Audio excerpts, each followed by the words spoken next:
এখন হাতের মুঠোয় লাল বাবা রাইস। এখন থেকে লাল বাবা রাইস অনলাইনে ঘরে বসে অর্ডার করুন। লাল বাবা রাইস, লাল বাবা অনলাইন, অর্ডার করুন আজই। লাল বাবা রাইস, স্বাদ ও স্বাস্থ্য একসাথে পাবেন শুধুমাত্র লাল বাবাতে। স্বপ্নের কেরিয়ার গড়তে চান? আসুন যোগ দিন MCRS নলেজ ক্যাম্পাসে। পূর্ব বর্ধমানে অবস্থিত আমাদের ক্যাম্পাসে আমরা অফার করছি নার্সিং ও প্যারামেডিক্যাল কোর্স। সবুজ ঘেরা হাইটেক ক্যাম্পাস, সঙ্গে কলেজ সংলগ্ন অত্যাধুনিক হস্টেল। এখানে অভিজ্ঞ শিক্ষক ও শিক্ষিকারা আপনাকে আধুনিক চিকিৎসা পদ্ধতি ও প্রযুক্তির মাধ্যমে প্রশিক্ষণ দিচ্ছেন। আমাদের কোর্সগুলিতে আপনি পাবেন হাতে কলমে প্রশিক্ষণ এবং প্রয়োজনীয় দক্ষতা অর্জনের সুযোগ। বিশ্বমানের পরিকাঠামো ও সুবিধা আপনার শিক্ষা জীবনকে করবে আরো সুন্দর ও সহজ। আপনার স্বপ্নের ক্যারিয়ার শুরু হোক এইখানে, MCRS নলেজ ক্যাম্পাসে। MCRS নলেজ ক্যাম্পাস, আপনার ভবিষ্যতের পথপ্রদর্শক। নমস্কার, আমি সৈয়দ মুশাররফ আজম। আজ মুক্ত আবহের পক্ষ থেকে আপনাদের সামনে শিক্ষাঙ্গনে উপস্থিত হয়েছি। এই চারদিকে নির্বাচনের যে ব্যাপক আবহ, এবং এই আবহের মধ্যেও আমরা কিন্তু শিক্ষাঙ্গনকে আমরা উপেক্ষা করতে পারি না। কারণ লেখাপড়া ছাড়া ছাত্রছাত্রীদের, শিক্ষকদের কারো অস্তিত্ব থাকে না। আমরা এটা প্রত্যেকেই এই ব্যাপারে অবহিত। কাজেই আমরা শিক্ষাঙ্গনে আজকে উপস্থিত হয়েছি মূলত স্কুলের পরিকাঠামো সম্পর্কে, শিক্ষার পরিবেশ সম্পর্কে, শিক্ষার বর্তমান পরিস্থিতি সম্পর্কে। আমরা আজকে বর্ধমানের শহর লাগোয়া একটি ইংরেজি মাধ্যম স্কুল, ম্যাগনাস গ্লোবাল স্কুল, ওই স্কুলের যিনি ডাইরেক্টর রাজেশ সুরানা মহাশয়, অত্যন্ত উদ্যমী মানুষ, অত্যন্ত পরিচিত মানুষ, একজন বিশিষ্ট সমাজসেবী। তো তাকে আমরা পেয়েছি, তাকে আমরা মুক্ত আবহের পক্ষ থেকে আজকে আমরা নমস্কার স্বাগত জানাই।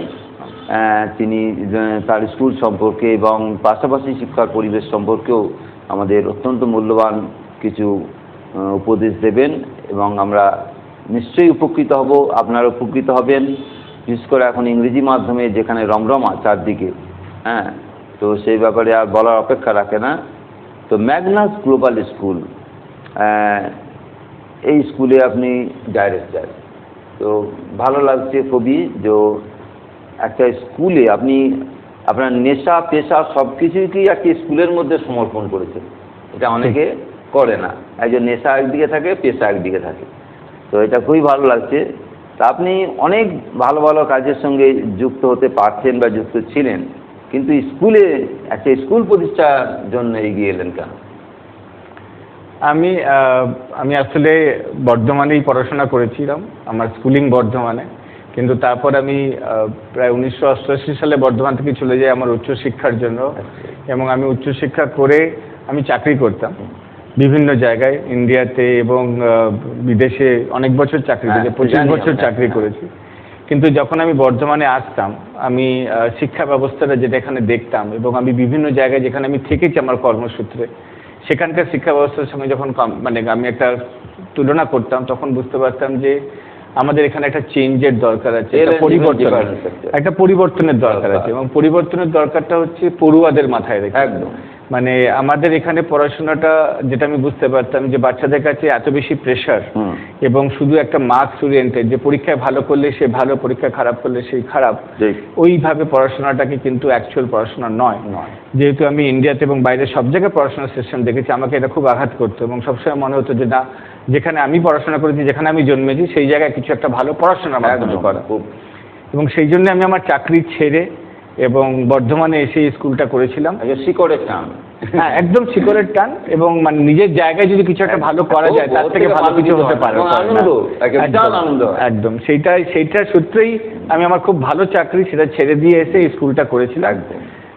2017 সালে স্কুলটা প্রতিষ্ঠা হয়, তখনই আমি আমার চাকরি ছাড়ি এবং তারপর থেকে আমি স্কুলের সঙ্গে পুরো ওতপ্রোতভাবে জড়িত। একদম। তো এই স্কুলে প্রতিষ্ঠা করলেন, তো এখন কি পরিস্থিতি, কি অবস্থা স্কুলে? আমরা 2017 সালে আমাদের যাত্রা শুরু প্রায় 10 বছর পা দিয়েছিলাম, প্রায় 9 বছর, হ্যাঁ 10 বছর জাস্ট পা দিচ্ছি। এই নেক্সট সেশনটা আমাদের 10th ইয়ার শুরু হবে, 9 বছরটা শেষ হলো। আমরা নার্সারি থেকে ক্লাস 12 পর্যন্ত আমাদের বাচ্চারা আছে, সিবিএসই অ্যাফিলিয়েটেড একদম। এবং আজকের দিনে আমাদের প্রায় 1600 স্টুডেন্ট। বাহ। অ্যান্ড সব রকম আমাদের এক্সট্রা কারিকুলার অ্যাক্টিভিটি স্কুলের মধ্যেই করানো, শুধু পড়া নয়, পড়ার সঙ্গে বাচ্চাদের সব কিছুতে একটা এক্সপোজার দেওয়া। তো সব মানে, এবং যেটা মেইন উদ্দেশ্য ছিল সেটা হচ্ছিল যে পড়াশোনাটাকে আনন্দ করা, বাচ্চারা যেন পড়াশোনাটাকে এনজয় করে, মানে স্কুলে আসতে যেন তাদের ভালোবাসে, স্কুলে আসাটা। মানে এখানে আমি দেখেছি বর্ধমানে একটা ব্যাপার আছে যে স্কুলে ভর্তি করা, কিন্তু স্কুলে যে পড়াশোনা হয় বা স্কুল যে পড়াতে পারে এই জিনিসটা থেকে প্যারেন্টসদের মানে অনেকটাই মনে হতো না আমরা টিউশন লাগিয়ে দেবো, সেখানে হয়ে যাবে মেন এখানে। তো আমাদের জাস্ট একটা প্ল্যাটফর্ম যে ভর্তি করতে হয় বলে করছি। হ্যাঁ, তো আমি সেই জায়গাটা থেকে দূরে সরে এসে আমরা যে স্কুলটাই হচ্ছে মেন, বাচ্চাদের কাছে স্কুলটাই সবকিছু হতে হবে, সেই উদ্দেশ্যে আমরা অনেকটাই সফল। আমাদের যে পড়াশোনার চিন্তাধারা, যেভাবে আমাদের বাচ্চাদেরকে পড়ানো হয় বা তাদের পরীক্ষা নেওয়া হয়, এই সব কিছু একটু আলাদা ধরনের। এবং ডেফিনেটলি কিছু টাইম লেগেছিল বর্ধমানবাসীকে এই ব্যাপারটা বোঝার জন্য যে এটা কীরকম সিস্টেম, কেন এরকম হচ্ছে, কেন স্কুল থেকে নোট দেওয়া হচ্ছে না, বা কেন পরীক্ষায় কমন কোশ্চেন আসছে না। তো সেগুলো আস্তে আস্তে সবাই বুঝতে পেরেছেন যে আলটিমেটলি এটা মুখস্থ করে মার্কস পাওয়াটা কিন্তু শেষ নয়, ওটাই গোল নয়, না, ব্যাপারটা বুঝতে হবে। এবং যত আমরা এগিয়ে যাচ্ছি তত কিন্তু আজকে হাতের কাছে ইনফরমেশন বাচ্চাদের কাছে, যে কোনো সময় আমরা মোবাইলে যাই জানতে চাইবো সঙ্গে সঙ্গে পেয়ে যাবো। কিন্তু ওই পাওয়াটাকে কিভাবে ইউজ করতে হবে, কিভাবে অ্যাপ্লাই করতে হবে, সেটা হচ্ছে মেন। ডিমেরিট দুটোই আছে, ডিমেরিট দুটোই আছে, কিন্তু বাচ্চাদের কোনটাকে নেবো এবং নিয়ে কিভাবে অ্যাপ্লাই করবো, আমাদের অ্যাপ্লিকেশনটা বড় ব্যাপার। তো আমাদের ফোকাসটা হচ্ছে অ্যাপ্লিকেশন। হ্যাঁ, এটা খুবই গুরুত্বপূর্ণ যে একটা এখনকার দিনে একটা স্কুল মানে একটা রুটিন মাফিক যাওয়া আসা, স্কুলে যাবে আসবে, একটা সার্টিফিকেট পাবে, হ্যাঁ পাস করবে, এইটুকু। কিন্তু স্কুলে পড়াশোনা হয় এটা কিন্তু খুব কম স্কুল। হ্যাঁ, আমি বাংলা মিডিয়ামও দেখেছি, বাংলা মিডিয়ামে বড় বড় স্কুল আছে, সেখানে কিন্তু বরঞ্চ অনেক ছোট অনামী স্কুলে খেটে পড়ায়, কারণ ওদের বাড়িতে কোনো অভিভাবক নেই, স্কুলের টিচাররাই অভিভাবক, বাড়িতে কোনো ওদের নিরাপত্তাও নেই পড়াশোনার ব্যাপারে, কেউ দেখানোর লোক নেই।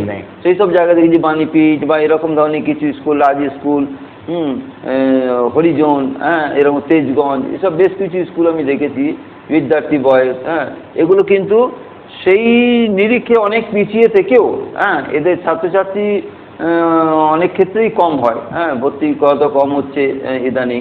তো কিন্তু এরা এত নিজেদের আগ্রহ এবং এত বেশি ঐকান্তিকতা, আর্নেস্টনেস, এটা কিন্তু দেখা যায় যে খুব বেশি। হ্যাঁ, তো এই জন্য তারা কিন্তু স্পেশাল কোচিং তাদের কাছে ছুটির পরেও কিছু কিছু ছাত্রছাত্রী এসে বলে স্যার দেখিয়ে দিন, কিন্তু তারা না করতে পারে না। ভালো ভালো টিচারও আছেন, এখন সব এসএসসি থেকে আসছেন, কিন্তু তারা সেইভাবে নিজেরাই কিন্তু মানুষ করেন।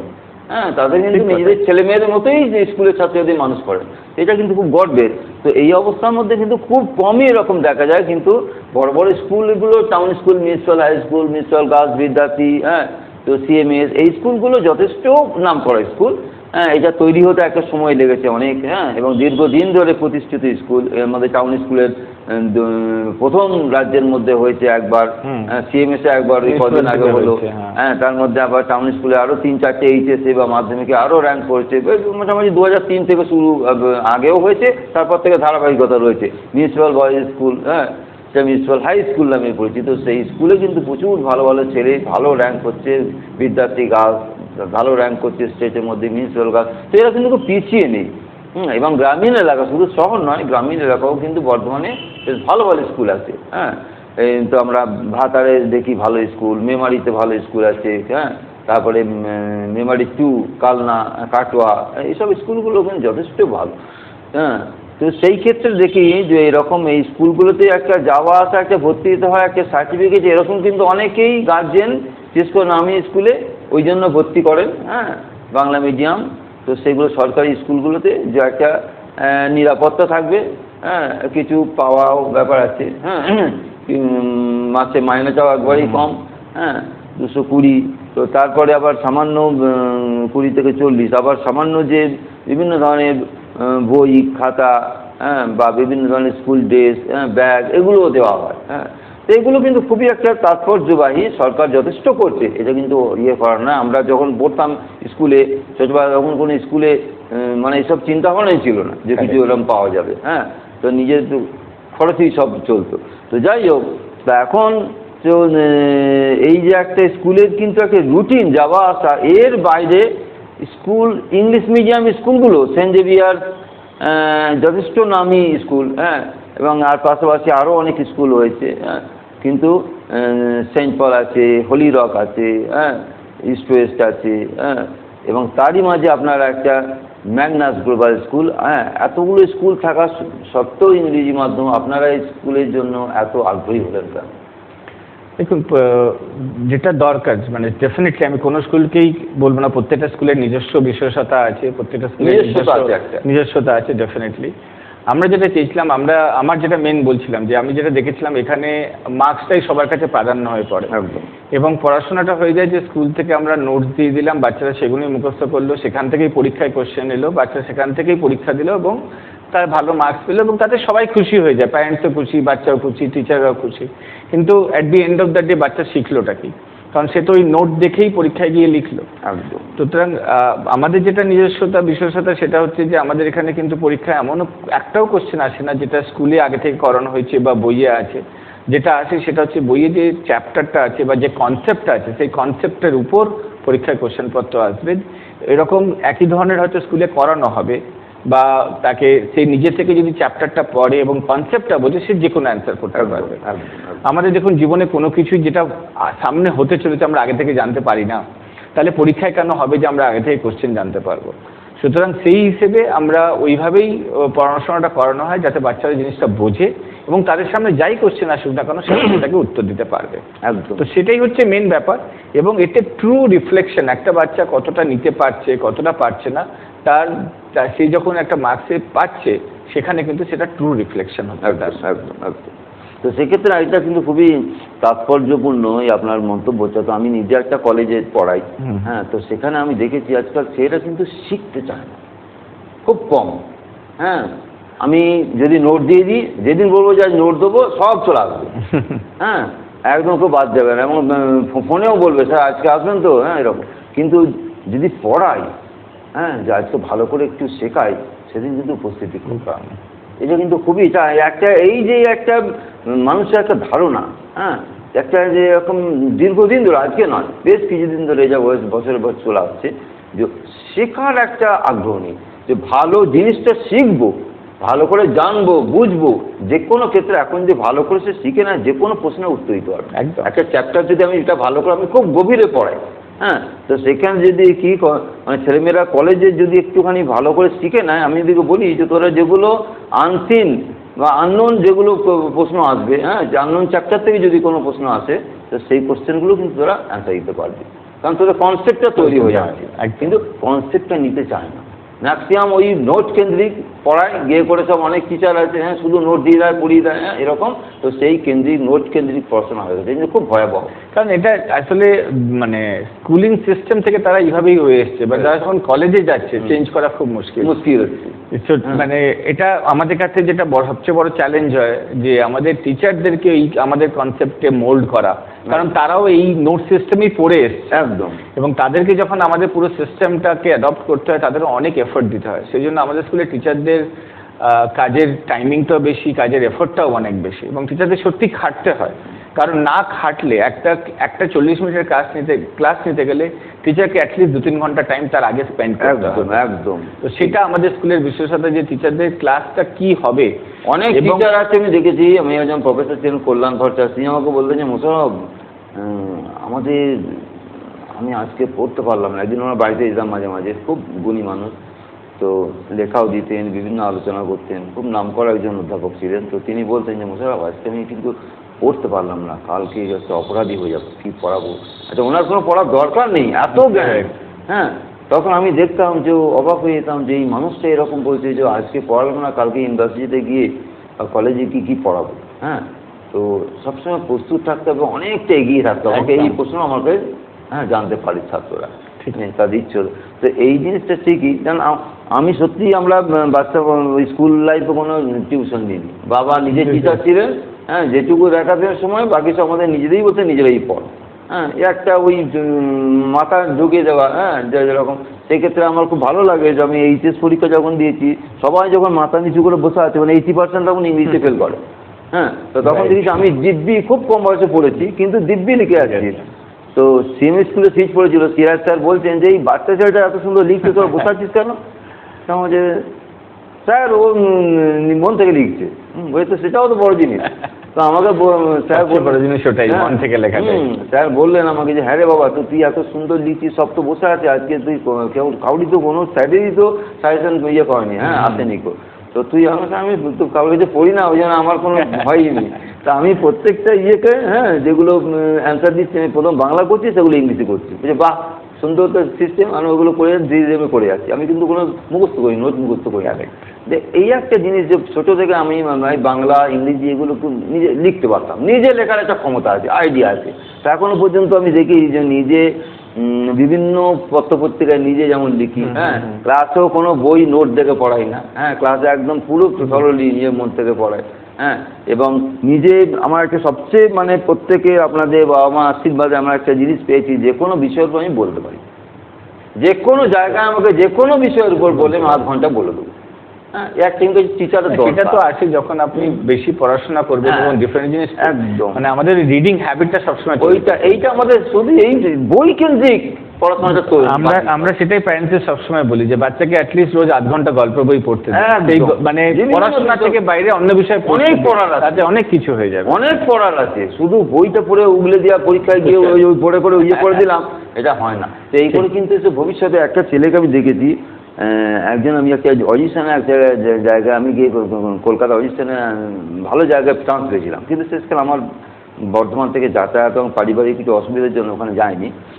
তো কলকাতায় ওরা অ্যাঙ্কারিং, অভিনয় এগুলোতে আমাকে সিলেক্ট করেছিল। হ্যাঁ, বলছে তোমার যে তাৎক্ষণিক, আমি কলকাতা বইমেলা আবৃত্তি করেছিলাম, তা আবৃত্তির আগে ওই জীবনানন্দ দাস, নজরুল, রবীন্দ্রনাথ এদের সম্পর্কে আমি স্পন্টেনিয়াসলি, হ্যাঁ 2 লাইন 4 লাইন করে বলে তারপর কবিতাটা আবৃত্তি করেছি। ওরা অভিভূত হয়ে গেছে, বলছে এই যে গলা তো মনে হচ্ছে বাজছে, আমরা ঘরে হল করে শুনেছি স্যার এত সুন্দর গলা। তা আমাকে বললো তুমি কি করো? আমি বললাম, বলছে ও তুমি তো পড়াশোনা প্রচুর করেছো, 2-3টে সাবজেক্টে তোমার এমএ সেরকম। না, তার জন্য আমার চর্চাটা আছে, হ্যাঁ চর্চাটা মূল জিনিস। হ্যাঁ, একজন সে 6 পাস হয়ে চর্চা ঠিক মতো তাকে অনেক এগোতে পারে।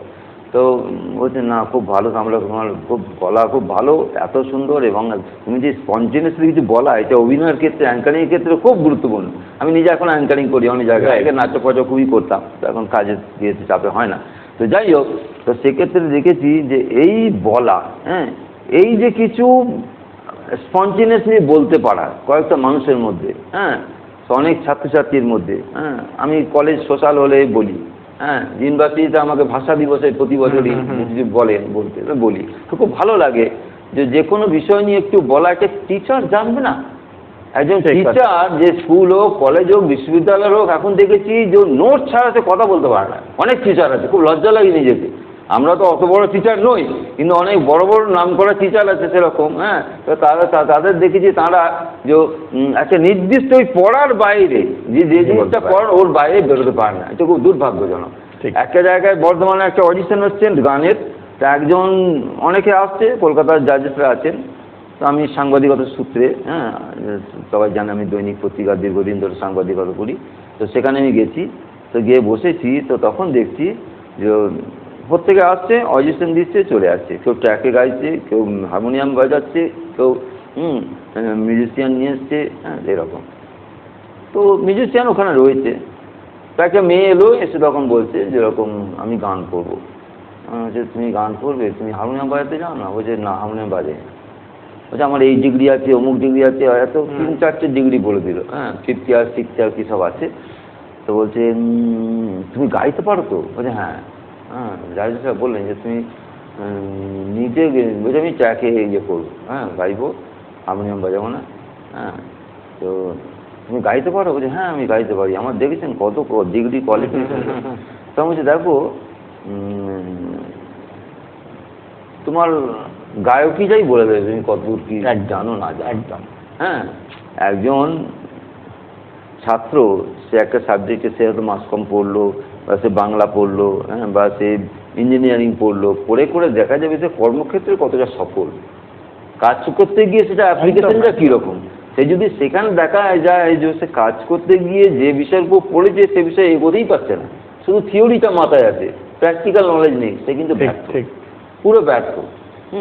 আমি স্ক্রিপ্ট রচনা, আমি একটা বাংলায় আমি মাস্টার ডিগ্রি করেছি, আমি কি স্ক্রিপ্ট লিখতে পারছি না। আমাকে এক জায়গায় গিয়ে বলেছে সুন্দর একটা তুমি একটা টপিক বলে দিন, এরপর স্ক্রিপ্ট লিখো। আমি তো ব্যর্থ, আমার অ্যাপ্লিকেশন নেই, আমি শুধু মুখস্থ করেছি ওগুলো। এটা কোনো আমরা তো দেখুন, আমরা হামেশাই দেখছি আমাদের ধরুন আজকে 100 জন টিচারের যদি আমরা ইন্টারভিউ নিই আমাদের স্কুলে রিক্রুট করার জন্য, হয়তো আমরা 1 জন বা 2 জনকে আমরা অ্যাকচুয়ালি অ্যাপয়েন্ট করতে পারি। কিন্তু যে 100 জন আছে তাদের সবারই মাস্টার ডিগ্রি আছে, সবারই বিএড আছে, তাদের সবারই কোয়ালিফিকেশন এক, কিন্তু এই যে আমি যে পড়াতে পারবো সেই ক্যাপাবিলিটিটা নেই। তো সেখানে দেখলাম মেয়েটা গান, আমার মতো একজন অর্বাচীনও ধরে নিল সে বেসুরো গাইছে। আমি গানের তেমন কিছুই বুঝি না, বিভিন্ন জায়গায় যাই শুনে একটা ছোটবেলা গাইতাম ভালো, কিন্তু দেখলাম আমি প্রথমেই বলে দিলাম তো বেসুরো গাইছে। তো তারপরে জাজেসরাও একই কথা বললেন যে এই তো আপনার তো সুর ঠিক নেই। বলছে আপনি কি করে কি গাইছেন, কোথায় শিখেছেন? তো বলছে না আমি ফাংশনে গাই। বলছে ফাংশনে গাইলে কি শেষ কথা? একদম। এখন তো 1 মাস 2 মাস বিয়ে করি ফাংশনে, গার্জেনরা বলে কতদিনে ফাংশনে গাইতে পারবে সেটা শিখিয়ে দেন। কিন্তু ওটা তার পতন, ওটা ওর উত্থান নয়। ঠিক। তো সেক্ষেত্রে একটা ফুটবল একজন বললো যে আমি অমুক জায়গায় করেছি, অমুক জায়গায় প্র্যাকটিস করেছি, অমুক জায়গায় কোচিং নিয়েছি, সে মাঠে খেলতে পারে, মাঠে নেমেই ব্যর্থ, পাসিং নেই, ডিপ লিগ নেই, কিছুই নেই, তার কোনো সেন্স নেই। তো সেক্ষেত্রে সে কী করবে? ফুটবলারই নয়, তো সেখানেই বাদ। সেক্ষেত্রে নিজেকে প্র্যাকটিক্যালি ইউজ করতে হবে একদম। তো সেক্ষেত্রে আমি সেটাই স্কুল থেকেই শেখাতে হবে, একদম স্কুল থেকেই শেখাতে হবে, একদম। স্কুল থেকে না শেখালে কিন্তু আমি অনেক জিনিস দেখেছি, আমি কলেজে ছেলেমেয়েরা কি একটা টিচার্স ডে সেখানে অ্যাপোস্ট্রফটা কোথায় বসবে জানে না।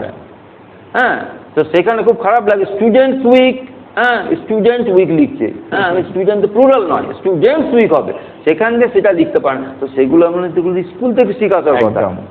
কলেজে টিচার যে করবে সেখানে লিখছে ফেস্টুন ব্যানারে ভুল। তো আমরা এগুলো তো এখনকার শেখানো উচিত নয়। রাস্তা জাম হয়ে গেছে, খারাপ লাগছে, রাস্তা জ্যাম হয়ে গেছে সেটা বলতে পারছে না, জাম হয়ে গেছে। এই কথাগুলো তুমি একটা কলেজে পড়ছো, তুমি কথা ঠিক করবে না। ওয়েলকাম WELLCOM লিখে দিচ্ছি, ওয়েলকাম আলাদা সিঙ্গেল ওয়ার্ড। এই জিনিসগুলো কি স্কুল থেকে শেখানো দরকার, একদম সেটাই দরকার। এবং বাচ্চাদের অ্যাকচুয়ালি মেইন দরকার সেটা হচ্ছে এক্সপোজার দেওয়া। একদম। আজকে স্কুলে পড়াশোনা যতই করুক, একটা স্কুলের পরিধি কিন্তু লিমিটেড। আমরা সেই জন্য আমাদের স্কুলে খুব অনেক চেষ্টা করি বাচ্চাদেরকে বাইরে পাঠানো। আমাদের বাচ্চারা দুর্গাপুরে যায়, আসানসোলে যায়, কলকাতায় যায়, এবং সেখানে বিভিন্ন অন্য স্কুলের বাচ্চাদের সঙ্গে কম্পিটিশন করে। তাদের যেটা আমরা কলকাতা গিয়েও প্রাইজ জিতেছে আমাদের স্টুডেন্টরা, এবং দুর্গাপুরে গিয়েও জিতেছে। কিন্তু মেন ব্যাপারটা হচ্ছে যে এক্সপোজার, অন্য বাচ্চাদের দেখে শেখা। স্কুলে তো পড়াশোনার মধ্যে নিশ্চয়ই আছে, কিন্তু যখন ওরা বাইরে বেরোচ্ছে তখন ওরা অ্যাকচুয়ালি নিজের পরিস্থিতিটা বুঝতে পারছে যে আমরা কোথায় আছি, কি করলে আরো ভালো। মৌ চুক্তি স্বাক্ষর করে কেন একটা ইন্ডাস্ট্রি? ওখানকার পরিবেশ এখানকার পরিবেশ সঙ্গে অবহিত হবে, ওদের লেখাপড়া আমাদের আদান প্রদান। একদম। আমরা শুধু দেশের মধ্যে না, আমরা এই রিসেন্টলি একটা প্রজেক্ট করলাম UK স্কুলের সঙ্গে টাই আপ করে, খুব ভালো। সেখানে আমাদের ব্রিটিশ কাউন্সিল পুরো ইন্ডিয়াতে 18টা স্কুলকে প্রাইজ দিয়েছে, পশ্চিমবঙ্গে আমরা একমাত্র একজন, ব্রিটিশ কাউন্সিল থেকে আমরা সেই প্রাইজটা পেয়েছি। এখন আরও প্রজেক্ট করছি যেখানে আমরা একটা নেপালের স্কুল, একটা জাপানের স্কুল এবং একটা UK স্কুলের সঙ্গে প্রজেক্ট করছি। তো আমরা বাচ্চাদেরকে ওই এক্সপোজারগুলো কন্টিনিউয়াস দিই, যাতে ওরা বুঝতে পারে যে কি হচ্ছে এবং কিভাবে আমার অন্য বাচ্চারা কিভাবে শিখছে, আমরা তাদের কাছ থেকে কি নিতে পারি। শুধু তাদের কাছ থেকে নেওয়া নয়, আমাদেরটাও তাদেরকে দেওয়া। আপনাদের স্কুলে কো-কারিকুলার অ্যাক্টিভিটি এগুলো আছে নিশ্চয়ই? সব রকম, এটা খুব দরকার। একদম। শুধুমাত্র একজন টিচার, আমি অনেক জায়গায় দেখেছি টিচারদের কিন্তু নেওয়া হয়, তাকে জিজ্ঞেস করা হয় তুমি শুধু পড়ে এসছো না এসব কিছু জানো? ওই না জানলে কিন্তু বাদ দিয়ে যাচ্ছে। বলছে না, বাচ্চাদের শুধু তুমি লেখাপড়ার মধ্যে রেখে দেবে, বাকি কো-কারিকুলার কিছুই শেখাবে না, এটা কিন্তু নয়। একটা মেয়ে যদি সেখানে ইংলিশে MA করছে, পাশাপাশি ভালো নাচ জানে, ভালো গান জানে, তা কিন্তু আগে নেবে। তো দুটো দিকই সে এখানে ফিল আপ করতে পারে। তো এইটা খুবই দরকার। তো আপনাদের স্কুলে ব্যতিক্রমী কিছু কি এরকম শেখানো হয় যেটা অন্য স্কুল, ইংলিশ মিডিয়াম স্কুলে নেই? না, আমাদের যেমন ইংলিশ ল্যাঙ্গুয়েজ ল্যাব আছে, যেখানে ইংলিশ স্পিকিংটা বাচ্চারা ভালো করে পিক আপ করতে পারে। আমাদের রোবোটিক্স ল্যাব আছে, তো সেখানে তারপর সায়েন্স ল্যাব আছে, যেখানে আমরা বলি স্টেম ল্যাব, সেটা আছে। আর তাছাড়া যেটা হচ্ছে যে আমাদের যে টাইম টেবিল বা কারিকুলাম বলি, তার মধ্যেই প্রত্যেকটা বাচ্চাকে compulsory dance, music, art and craft, karate, এগুলো কম্পালসারি করতেই হবে। অপশনালের মধ্যে নয়। তাছাড়া আমাদের আরও যেটা এক্সট্রা কারিকুলারের মধ্যে যেগুলো আরও আছে সেগুলো যেমন টেবিল টেনিস, বাস্কেটবল, এগুলো সব শেখানো হয় স্কুলের মধ্যে, এবং প্রত্যেকের জন্য ডেডিকেটেড এরিয়া আছে। আমাদের যেমন সুইমিংটা আমাদের নেক্সট ইয়ার থেকে শুরু হবে। আমাদের একটা পুরো ফুল ফ্লেজেড স্পোর্টস কমপ্লেক্স তৈরি হচ্ছে, যেখানে সুইমিং মানে বর্ধমানে এটা প্রথম হবে, সুইমিং, তারপর shooting, squash, badminton, indoor badminton সব কিছু তৈরি হচ্ছে। তো এটা শুটিং একমাত্র এখানে টাউন স্কুল আছে, আর কোনো জায়গায় শুটিং না, এটা আমাদের এখন আমরা পুরো একটা ফুল ফ্লেজেড বেশ বড় এরিয়া ধরে একটা ইনডোর এবং আউটডোর স্পোর্টস কমপ্লেক্স বানানো হচ্ছে, যেখানে বাচ্চারা সব রকম এক্সপোজার পাবে। শুটিং না, ওদের তীরন্দাজি হিসাবে না, আমাদের তীরন্দাজিটাও হবে। হ্যাঁ, তীরন্দাজিটার জন্য ইনডোর লাগে না, ওটা আউটডোরই হয়ে যায়। আর ইনডোরে আমাদের শুটিংটাও হচ্ছে, রাইফেল শুটিং, যেটা বর্ধমানে এখন নেই। একদম এক্সেপশনাল, খুবই ভালো। বাচ্চাদের সবকিছুতে এবার কে কোনটা ভালো করবে সেই পরের ব্যাপার, ভবিষ্যতে তাকে সবকিছুতে এক্সপোজার দেওয়া, যাতে সে সবকিছু করে দেখলো কোনটা আমার ভালো লাগছে, ভালো এবং কোন স্কিলটা আমার চুজ করতে পারে। একদম আমি এই জিনিসটা ভালো, সবাইকে তো একটা আমাদের এখানে কি ঠিকমতো কাউন্সিলিং হয়, কাউন্সিলিংটা খুব দরকার। যে একটা বাচ্চা সে ভালো সাহিত্যে খুব মেরিজোরিয়া, সাহিত্যের দিকে যথেষ্ট তার পাণ্ডিত্য, যথেষ্ট তার আগ্রহ, সেই দিকে তাকে না নিয়ে গিয়ে তাকে বলছে তুমি সায়েন্স পড়ো, সেখানে এগোতে পারবে না বেশি দূর। একটা ছেলে তো ম্যাথে খুব ভালো, হ্যাঁ, তাকে বাধ্য করছে অন্য একটা সাবজেক্টে নিয়ে যেতে। হ্যাঁ, এটা যেমন আমাদের স্কুলে একটা স্পেশাল ডিভিশন সেলই আছে, যেটাকে আমরা কেরিয়ার কাউন্সিলিং বলি। মানে আমি নিজে কেরিয়ার কাউন্সিলিং এর কোর্স করেছি। আমাদের টিচার আছেন জানাক, যাকে আমরা মানে বম্বেতে পাঠিয়েছিলাম 1 বছরের কেরিয়ার কাউন্সিলিং এর কোর্স করে আসার জন্য। এবং আমাদের যেমন ধরুন আগে কি হতো, আগে যখন আমরা স্কুল শুরু করেছিলাম 12-11 যখন অ্যাডমিশন আসতো সবাই সায়েন্স চাই, একদম। কিন্তু এখন আমরা এই জিনিসটাকে অনেকটা চেঞ্জ করেছি এবং তাদেরকে বোঝানো যে কোন কেরিয়ার পাথ নেওয়া। এবং তাছাড়াও প্রচুর আমরা ইন্ডাস্ট্রি থেকে লোকজন নিয়ে আসি, যাদের সঙ্গে স্টুডেন্টরা ইন্টারাকশন করে বুঝতে পারে যে কি কি কেরিয়ার অপশন আছে। তো কেরিয়ার কাউন্সিলিং হচ্ছে আরেকটা জিনিস যেটা আমরা খুব মানে ইন্টিগ্রেটেড ভাবে আমাদের স্কুলের সঙ্গে অ্যাড করেছি। আচ্ছা, আপনাদের স্কুলের এই পথ চলার ক্ষেত্রে কোনো রাজনৈতিক কোনো চাপ আছে নাকি? না, আমি বলবো সেদিক দিয়ে আমি জানি না ভাগ্যবান বলা উচিত বাকি, বাট আই ফিল বর্ধমান এমন একটা জায়গা যেখানে ভালো কাজ করলে কোনো বাধা আসে না। আমি সেই দিক দিয়ে বর্ধমানের প্রত্যেকবাসীকে এবং সবাইকে বলবো, আমি থ্যাঙ্কস দেবো যে ভালো কাজে কেউ বাধা দেয় না। এবং আমি কখনোই বলবো না যে কোনো রকম কোনো রাজনৈতিক প্রেশার বা কিছু আছে, আমরা সব রকম সাপোর্ট পেয়েছি, এটুকু বলতে পারি। একদম, এটা খুবই ভালো। হ্যাঁ, এবং বর্ধমান তো একটা সম্প্রীতির জায়গা। এখানে নজরুলের ক্ষেত্র, এখানে কুমুদরঞ্জন, এখানে কালিদাস রায়, এখানে সুকুমার সেনের জায়গা। হ্যাঁ, তো এই জায়গা রাসবিহারী ঘোষের জায়গা, রাসবিহারী বোসের জায়গা। এখানে তো বটুকেশ্বর দত্ত, এই একটা এমন ইন্ডিস্ট এলাকা, এখানে তো ওইটা কথাই নয়। এবং আমাদের এখানে যথেষ্ট সম্প্রীতির আবহ, শিক্ষার আবহ, মানে চিন্তা করা যায় না, সত্যি ভালো। আমরা যখন অন্য জায়গায় শুনি তখন মনে হয় যে আমরা কত ভালো একটা জায়গাতে আছি। আমি কলকাতায় গেলাম, সেই ইউনিভার্সিটিতে দেখছি দীর্ঘদিন অধ্যাপনা করেছিল এবং গোটা ইন্ডিয়া জুড়ে জানলাম সুকুমার সেন বর্ধমানের মানুষ। হ্যাঁ, একদম গোতানের মানুষ। এখানে 20,000 তার ছিল, বাড়ি ছিল। তো সুভাস্তু বাড়িটার নাম ছিল। তো সেই যে আমরা এত গর্ব বোধ হয় নিজের, এরকম একটা মানুষ আমাদের বর্ধমানে কাটিয়েছেন চিরজীবন। হ্যাঁ, এরকম অনেক লোক। রাসবিহারী ঘোষের নাম, অত বড় একটা ব্যক্তিত্ব, রাসবিহারী বোস, হ্যাঁ, বটুকেশ্বর দত্ত, কত নিজেকে ভালো লাগে। এরকম কবি নজরুল, একটা আমাদের বিরাট মানে রক্তের মধ্যে তার কবিতা। হ্যাঁ, তো সেই মানুষটার জন্য, হ্যাঁ, কালিদাস রায়, কুমুদ মল্লিক, এইরকম মানুষরা আমাদের বর্ধমানে জন্মেছে। আমাদের বর্ধমানের বুকে আমাদের যোশীজি এত বড় একটা সঙ্গীতজ্ঞ। হ্যাঁ, আমরা কিন্তু যথেষ্ট আমরা সমৃদ্ধ আপ্লুত।